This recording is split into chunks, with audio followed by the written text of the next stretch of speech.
So we're going to talk through 3 really interesting stories and emphasize, I suppose, what we can all be doing to support young people.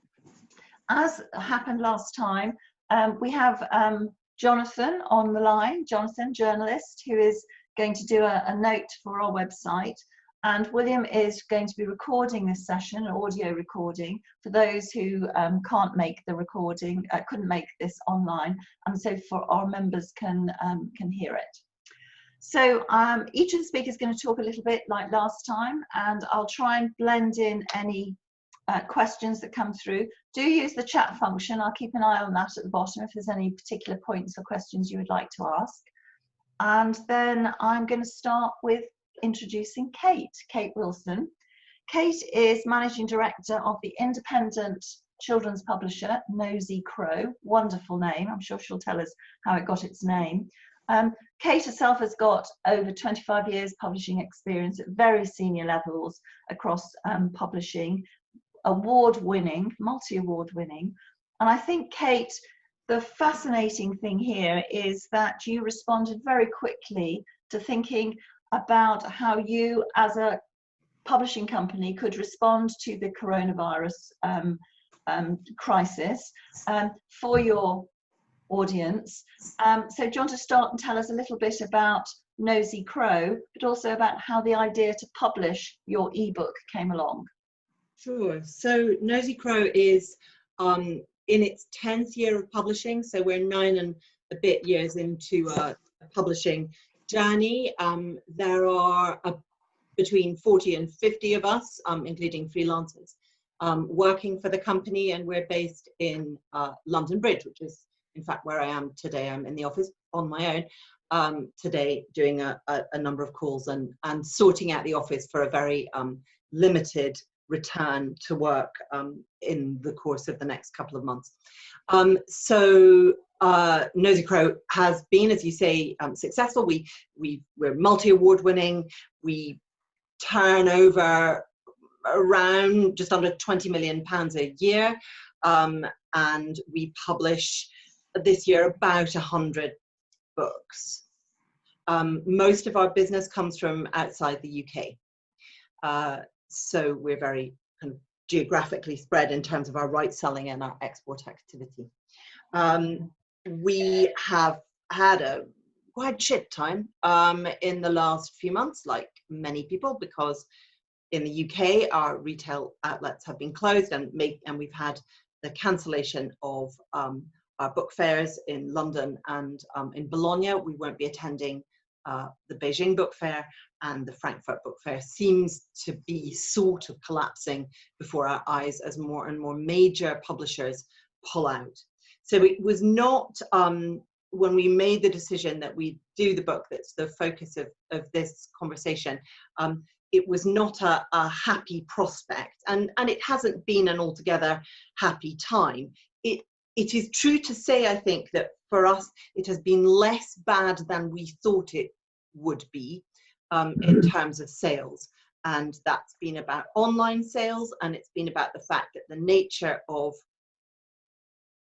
international selling is that it has quite a long lead time, and in some ways it is as worrying to think about 2021 for those of us who think very far ahead. Publishing is a long game. It's harder to think about 2021 with equanimity at the moment than it is to think about 2020. But the genesis of this book was a conversation I had with best friend Sarah, who is a head teacher in Tower Hamlets, and who on the 17th, I spoke to her on the 17th, and when schools were still open, and she was talking about how challenging it was for the children in her school and for their parents to find ways to understand the coronavirus. And she was saying that she had kids crying in the corridor saying that they thought they would die, with a very little grasp of relative risk for them. That their parents would die, that everyone was going to die. They had no real sense of it other than fear. And so I sympathized with her and had a glass of wine and went to bed, I think, was what happened then. And then the next morning was the 18th. So the 18th was our first unexpected sort of day where most people were working from home. We'd done a trial day actually on the 17th of people working from home. So a lot of people had kit at home. But I came into the office because, you know, there were bananas on people's desks. It wasn't attractive. And so I came in and I did the sort of chronology of this. I emailed Axel Scheffler, the illustrator of the Gruffalo, at 8:22 on the morning of the 18th and said to him, I've had this idea on the bike coming in, cycling into work, that we could do a book about the coronavirus, a picture book. Would you illustrate it? And by 9 o'clock, he'd come back and said he would. This left us with a challenge, which was that we had to write about the coronavirus and we didn't know very much about it.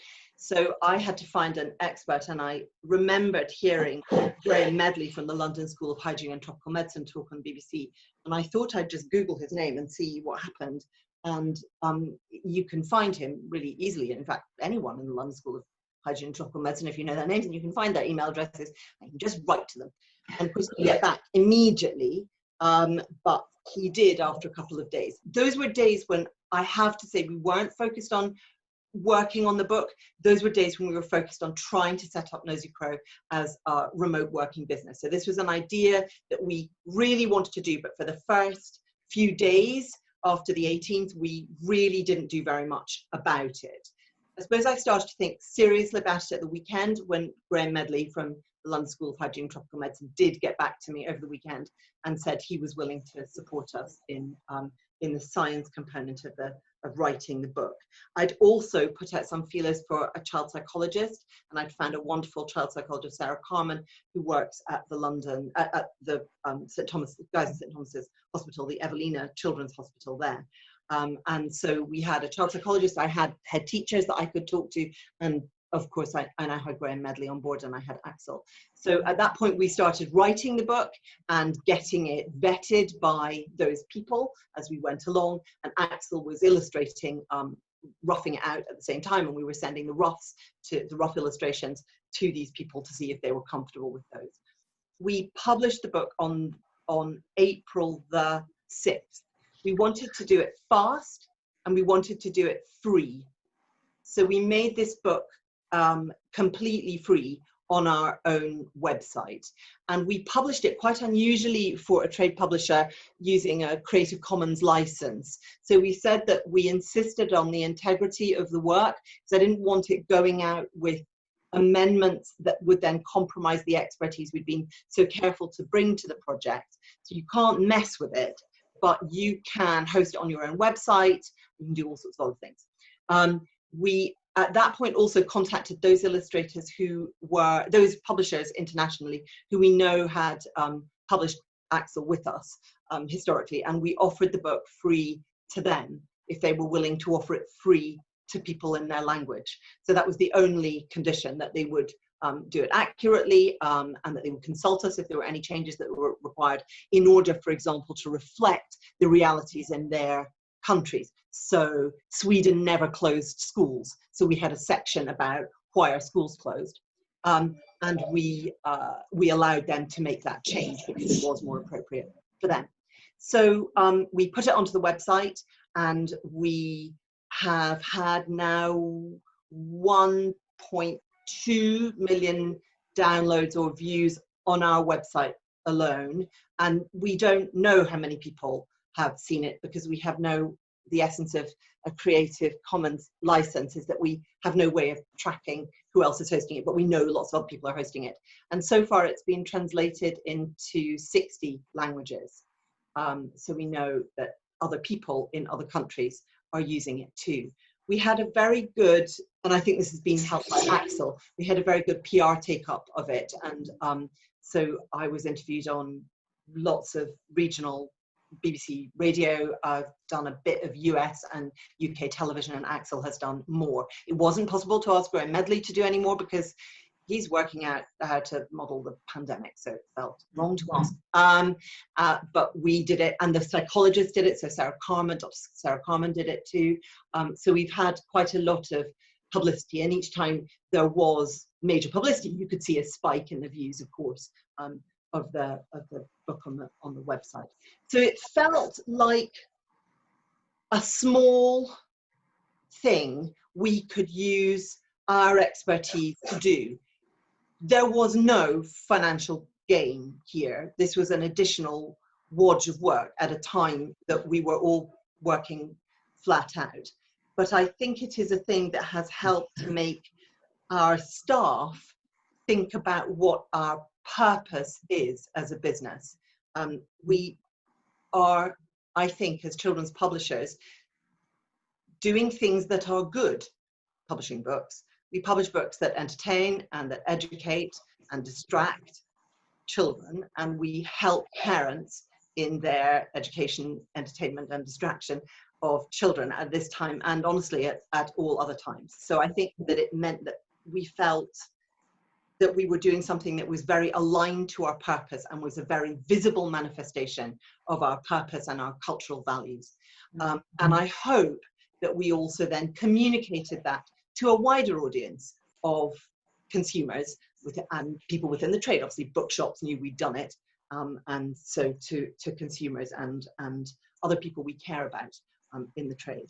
So I guess it had a not entirely thought through, but sort of brand benefit, if you like, brand building benefit that was not part of the original purpose. The original purpose was genuinely, what can we do fast and free that uses our expertise, our experience to help a horrible situation. But I think it probably will have had some kind of brand benefit, in fact.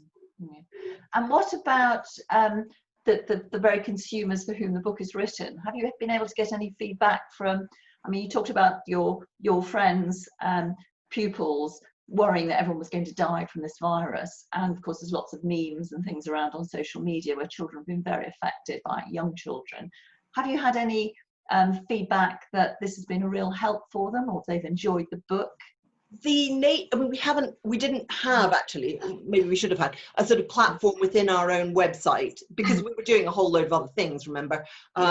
So we didn't have a platform on our own website that invited feedback. We made it available as an ebook, and we've had through the Kindle platform, and we've had some amazing reviews and comments through that from parents who speak of how useful it's been for their children, how clear it's been, how useful it's been to them sometimes, explaining with clarity and simplicity how a vaccine works, for example, what the coronavirus is, what other coronaviruses are out there. So I think that we balanced it up between the sort of science of it, which was very welcome, but then also the kind of sort of, I guess, soft social and behavioral guidance about saying, you know, remember that if you've only got one screen in your house, lots of people might want to use that screen. Remember that if your mum needs to talk to her work, then it's probably helpful if you're a bit quiet. We couldn't do the right thing for everyone. This was very clearly a, you know, sort of, I guess I felt it was a sort of 5 to 9-year-old heartland book. That would be shared with parents, but it's parents who've responded, and that's always the case with children's books. You don't, and sometimes you do, but you don't often get very direct feedback from your young consumers, if you like, your ultimate end users. But you're always, as a children's publisher, having to think about multiple audiences. You're thinking about your end user, but you're also thinking about the gatekeeper to that end user. And it's from the gatekeepers that we have mainly heard. It's being used by hospitals, we know, in wards. There's a BSL version, so a sign language version, that was made by a health authority. There's been a whole set of things that suggest that that there was real hunger for this information and this approach, and I think that we did satisfy it. And is it going to be updated, or are you going to do a new edition? Or it's really interesting you asked that. Of course, it does need to be updated, and that was another good reason for having it as an ebook. There's nothing about face coverings, is there? So this afternoon, in fact, I'm having a conversation with Elizabeth Jenner, who is one of the co-authors. I wrote it with Elizabeth and with Nia Roberts, our head of design, who came up with a lot of the captions. So we will be going through what text changes we need to make and what illustration changes we think we need to make. No, there are no face masks, because at that point the government was adamant that they were not required by the public until yesterday when they were. Yeah. Well, Kate, thank you so much. That is just fascinating, and we'll watch out for, but do let us know when it's updated and we can let everybody. I think it'll be updated within the next week. Will so it? I expect to have it sorted out. Brilliant. Can I also just say that we all get used in this Zoom world, or other video conferencing platforms are available, but to seeing lots of pictures of people, and there's quite a few here with bookcases behind them, but you must have the most appropriate bookcase imaginable that I've seen on Zoom, so I've enjoyed that as well. So thank you very much, Kate. So I'm going to move on to David, and I'm going to introduce David. David's actually well known to many of us as a colleague, because he, amongst other things, he's chair of the Information Technologists Livery Company Education and Training Committee, but he's also director of Livery Schools Link, founder of Tech Centre, a social innovation agency, very much looking at how to tackle problems in society.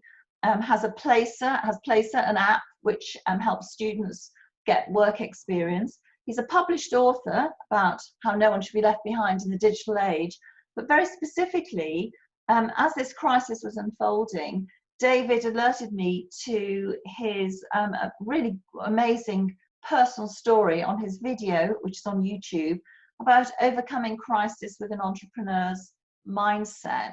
And it just seems so appropriate, since David does so much to help, I suppose, the next stage community that we're talking about. If Kate was talking about her heart from being 5 to 9 year olds, David's is a little bit older. So help us just understand some of the issues, David, that you felt you were addressing, particularly from your personal experience, as we try and support young people through this period. So David, would you like to share a little bit about your thinking? Okay, thanks, Carol, and hello, everybody. Yeah, so I guess I'll start with the video. Similar to Kate, we've all been affected by COVID.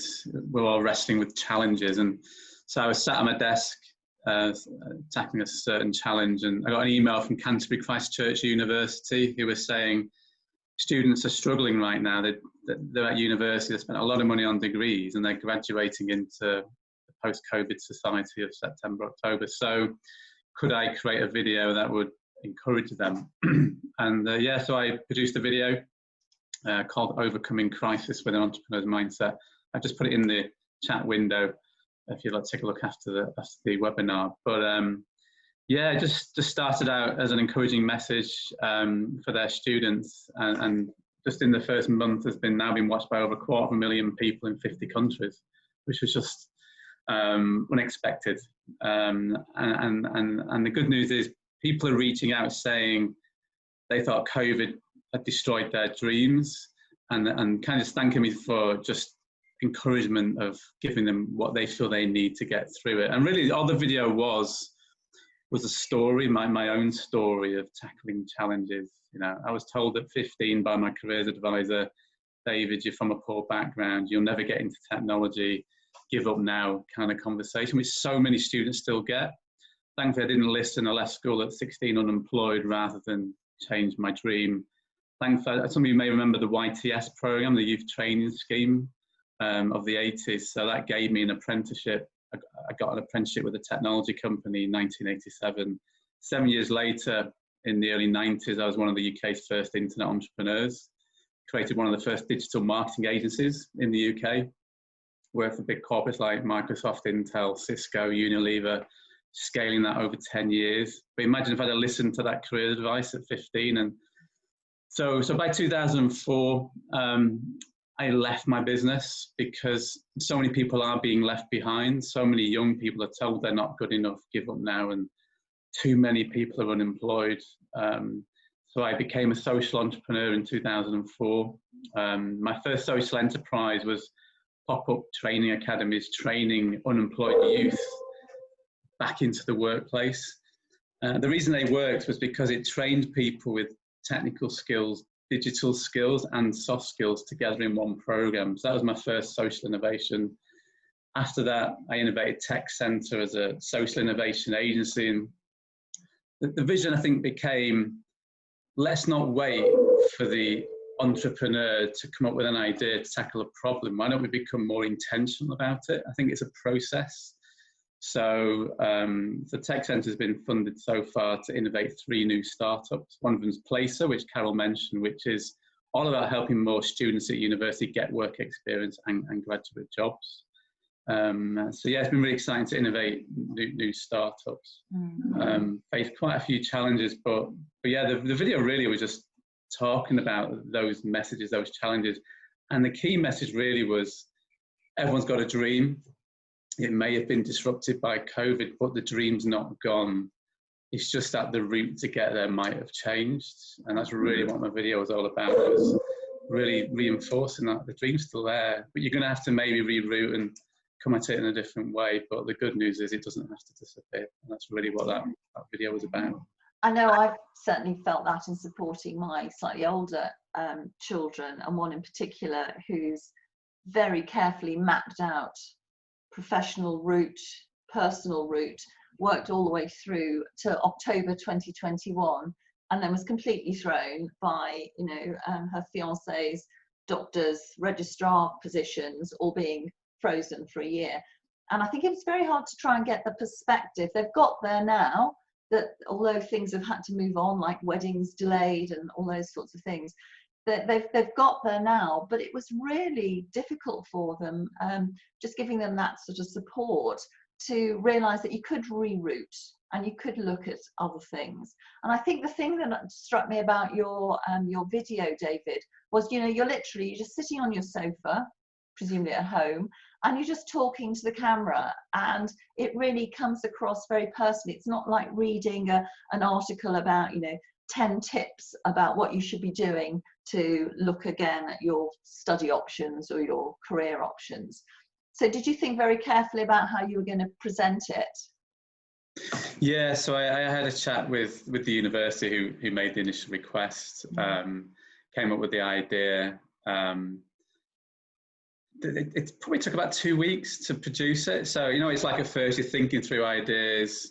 I'm not one to write a script and watch a board. I think I just sat down and started to just talk to camera, just talk, you know, and I kind of worked it out in about a week in different segments, and then another week of sharing the bits with other people. What do you think about that? And then just sat down again, no auto cue, just spoke for 15 minutes. But yeah, the practicing, the just testing the thinking, and then doing that production was really the process. But it took about 2 weeks to produce. And just looking back now, is there anything you would have done differently, or is there anything that you didn't cover that you think you should have done with hindsight? I think some people have said, what's the next bit? So it kind of ends in the 2012 moment, and then I talk about further crisis moments. So yeah, I've had follow-ups of people saying, you know, what happened next, and tell that bit of the story. But most people are just, I mean, one person said they were sat in a dark place thinking their life was destroyed, and this was exactly what they needed to hear. So yeah, I'm happy that it's done what I hoped, which was just provide that encouragement. And the feedback I'm getting is it delivered on that, the mission of that video, the encouragement and practical advice. It's too easy to go into textbook, this is all you need to do. I think it was, like you said, Carol, you've got to hang it on real personal stories and really demonstrate you walk the talk, and didn't just, it's not just a textbook. So this is a lovely sort of DNA link through here, because, you know, Kate talked about getting a message across to her heartland through using technology, an ebook, using open licensing, which was wonderful. You, David, have talked directly about your personal message, talking about giving that well-being support to those who are in a dark place, who are young people in their university career. And that leads me neatly on to introducing our third speaker today, Ben. I got to know Ben through some work I was doing last year, and we met at a couple of on supporting vulnerable children and online safety. And actually we first met at a committee meeting in the House of Commons, I seem to remember. But Ben is the CEO and founder of Global Bridge, which started in 2017. And this is again a fascinating use of a pioneering technology platform which it's described, I'm sure Ben will tell us in better detail, about connecting young people and education with employers and opportunity. And I think the Global Bridge platform is very proudly built by teachers. So just as Kate used really good expert contacts to flesh out and give that sort of support for her product, this is what Ben with his team have done to produce this amazingly good platform. And I think really, Ben, do you want to tell us a little bit about how it started? And then we can talk through about how I think you've really had to gear up, haven't you, since March? I think you said to me in one conversation a couple of weeks ago that it had been manic because you'd uploaded over 12,000 students to your platform. So tell us in your own words a little bit about how it got started and how you've been adapting to support young people through this present crisis. Yes, no problem. Well, hello everyone. So I was a teacher for 16 years, and essentially Global Bridge came out of kind of coalface experiences and issues that young people were facing when looking to connect with universities and businesses. So I can relate to David's kind of dark entrepreneurial days. I left one of the most secure jobs on the planet with 3 kids under 10, thinking what can go wrong. And so I've definitely been in that place. So David, your video was great to listen to. So thank you for that personally. But essentially a number of things that we were finding as teachers, we were getting lots of contact from universities trying to connect with students who were predicted certain UCAS points, who had certain skill sets. We were being connected by employers looking for students interested in apprenticeship pathways that again had certain aspirations with certain talents and skill sets. And there was this clear, this kind of obvious need for the next stage, i.e. universities and businesses, to connect with talent earlier. And at the minute in education, the only way that they can do that is either through careers fairs, which are kind of widely considered the main currency for success is the quality of the sweets on your table or the branded products that you're going to give away to students. So it's either through careers fairs or having a contact in the school, or like me, having for the student, having a teacher who has got a link into universities or businesses. And actually that whole system's flawed because it's based on personality. So if I've had a rough start in life, if I'm from a low socioeconomic background, I'm at a school that doesn't do me any favours, how do I actually have the same links as a student whose parents might work in a great industry, who's got teachers that will make connections for them? And so there was this kind of block that is education that meant that the opportunities couldn't get into the hands of the young people. And we know the reasons for that. It's because of the kind of safeguarding, the cyberbullying, all of the horrible things that kind of the internet and connections with the real world does. And as education, rightly so, we want to protect students. But actually there has to be a way to kind of navigate that, because you know, students currently are showcasing their talent and connecting through unregulated platforms, you know, Instagram, Facebook, creating LinkedIn profiles way before they're actually vaguely appropriate. And the same issue remains, that they're putting themselves on platforms where anybody can create a profile to connect with them for all the wrong reasons.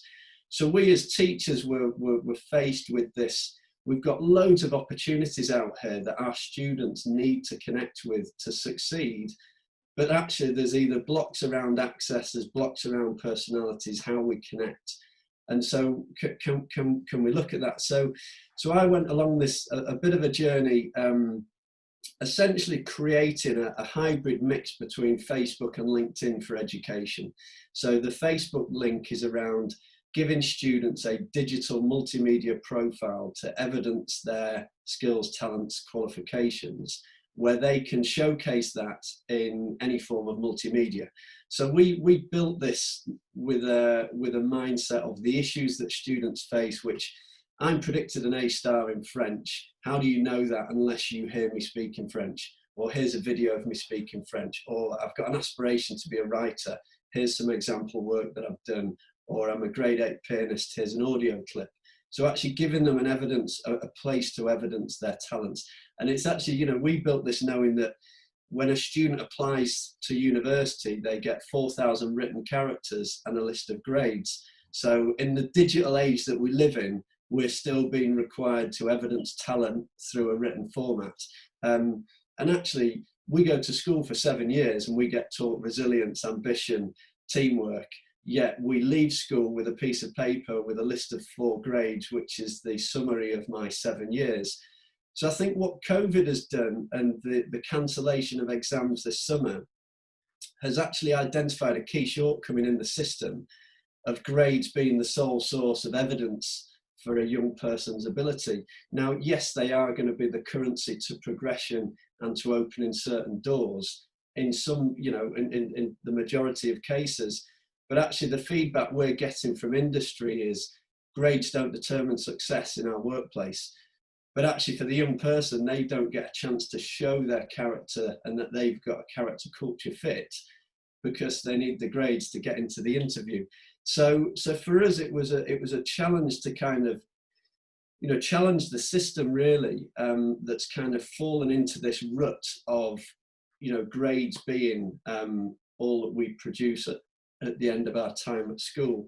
So the way Global Bridge works is essentially students can create a profile that is bespoke to them, so they don't have to fit into a grade related box. And for me personally, as a teacher, that was really important to give young people confidence. You know, if I don't have an academic portfolio, how do I evidence what I am actually good at? How do I show that I'm beyond grades? Yes, if I'm a great, you know, an A-star, I'm a grade 8 musician, I'm an international athlete, great, I can create a fantastic profile and I'm probably going to do really well in life. But what if I don't have any of those things and actually I'm going to survive and get a job based on my personality, my determination, etc. How do we evidence that and allow young people to show that? So it was as much around giving students a practical way to demonstrate talent to progress through the education system into work, as it was about, you know, giving them confidence, giving them the ability to post their achievements on a platform that isn't social media orientated, so the students can't see each other.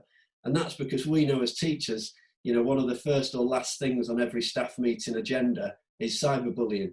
It's what student has picked on another student on social media.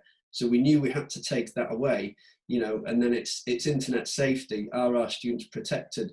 So we knew the next thing it had to do was protect students and ensure that the outside world couldn't manipulate the system. But at the same time, giving students visibility of the opportunities that are available to them in FE, HE, training and employment. So yes, it's been a big journey, addressing a big issue in education originally, but then with COVID, it's created a huge opportunity for us. And one of the big messages to education is we can help your students evidence their predicted grades. Because is this going to be the forgotten year group? Is this cohort in 10 years' time, when asked about their grades, is it going to be the question, did you really get 3 A stars? You know, we know that teachers are going to be under serious scrutiny from their employer. You know, it's for the first time parents can get those spiky elbows out a little bit more than usual. You know, if you give them an A star, they're going to get into Oxbridge. If you don't, is it all on you? There's pressure left, right and centre. So that's the kind of the general overview. It's really good, and I think you use the word, you know, that forgotten generation, the forgotten year. That must be for every parent, grandparent, everybody with, you know, young family members who are affected. It's something that's really tangible at the moment, and nobody knows, because we're living through it. Nobody knows what the implications are, because it's going to play out through to September, October, when colleges start or apprentices should have started. You also have, and I think you're doing it virtually this year, but you've got your Future Stars event, haven't you? Do you want to tell us a little bit about that? Because I think that's a really great idea. Yeah, no problem. So we had a, I've just put it into the chat there. So Future Stars essentially was so by making these connections digital means that we can level the playing field of opportunity. So when a big business tends to recruit from friends and family, and it's the local students who get to go on work experience, and the student who's at Tyree High School on the west coast of Scotland, 4 hours ferry ride from Oban, how do they connect with the same opportunities? Well, you make it digital, then it means that the playing field is level. It doesn't matter what my socioeconomic background is, what type of school I go to. I have the same access, which is key. I think what we know is that digital will never replace physical, but actually digital means that we increase widening participation. We have a huge opportunity for universities and industry to open their access to lots of students and tick that widening participation card for all the right reasons. And even overcoming lots of the kind of gender ethnicity issues that are faced. We want to break those barriers. But we also know that physical is the next stage. It's got to be a kind of face-to-face conversation. So Future Stars was a physical event that we ran last year, which essentially gives businesses and university the chance to run workshops for students to actually choose a sector they're interested in. So it's a bit like a supercharged careers fair, but the aim is a bit like what David's talked about, is to raise the aspirations of young people and say, this is the sector you're interested in. These are some of the things and skills that you'll need to get there. Start preparing the land now. And then when it comes to those stages, you're going to be in a better position. But who's best to talk to that student at 16 about what's required? Is it the industry expert in engineering, or is it their teacher, their tutor that might not have experience of that? And I know that for myself. I had students saying to me, I'm interested in a career engineering, what advice would you give? And my advice was, go and ask somebody else, because we don't know everything as teachers. So Future Stars is really really exciting. We've got over 40 schools. We're going to hit a target of 5,000 students involved from Portsmouth, Southampton, all the way up to Edinburgh, Glasgow, and everywhere in between. We've got universities like UCL running workshops with businesses, GSK, Sage Group. It's great, all the way from Generation Medics to Tech Nation, doing some work that they're doing with UCL and Cambridge University. And then we've got some keynote speakers from Stacey Copeland, the former Commonwealth gold medalist, and Ollie Yonchev, the MD of the Social Chain Network USA, all talking about how to inspire young people. And a bit like David saying, this is where I started and look at where I am now. Yeah. So actually, any of you can achieve anything. So yeah, if anybody knows any schools, there's a kind of free invite for students. So if anybody wants to share a link, please drop me a line after this, and I'll be happy to share the link if you've got any schools that are interested, or businesses or universities that want to get involved. Well, I think that's just so complementary to what certainly in this company we're about, but all livery companies, with our outreach, particularly to support our industries, our sectors, young people and education. And I know we have Helen Esmond, who is chair of our education committee, who's online at the moment, who is the driving force behind the apprentice event, the big apprentice event in the City of London. And that's going to be virtual this year as well. So it's going to use some of those initiatives that you're talking about as well, Ben. So it's a really neat link to end this. Oh, there's my doorbell. I do apologise. A unique link to end this sort of session. And I think you've also talked about, the three of you, the connections that you've made. And for us and for the Stationers Company, it is about reaching out to, obviously, publishing, one of our sectors, online technology, our educational reach. And you've showed that beautifully with the link through. You've all put up the links, I noticed, on the chat function, if anybody wants to follow that through, but we'll pick those up in the reports that we do as well. And if anybody would like to find out more, they can use those links, so please do. We've had a little snapshot from each of our speakers, so it just remains for me to say thank you so much for taking your time and for joining this second session of our Rising to the Challenge. Greatly appreciated, so thank you very much indeed. Thank you. you. Thank you, Carol. Thank you very much.